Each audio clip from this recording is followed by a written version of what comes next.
Are you struggling with a Windows 10 app that won't open?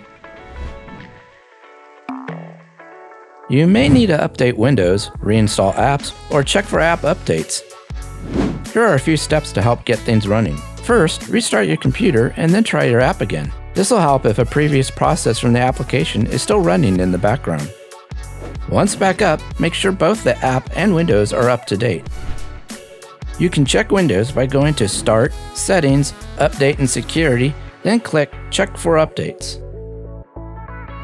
To update an app, launch the Microsoft Store and click See More next to your Microsoft account icon. Navigate to Downloads and Updates and then click Get Updates.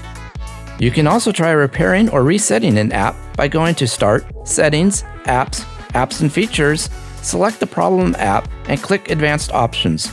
Under Reset, click the Reset button. As a last resort, you can try to uninstall and reinstall the app that's giving you trouble.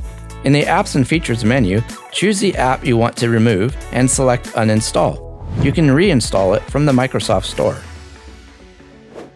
For professional help fixing your tech, visit Asurion.com. And don't forget to like and subscribe to our channel for more tech tips.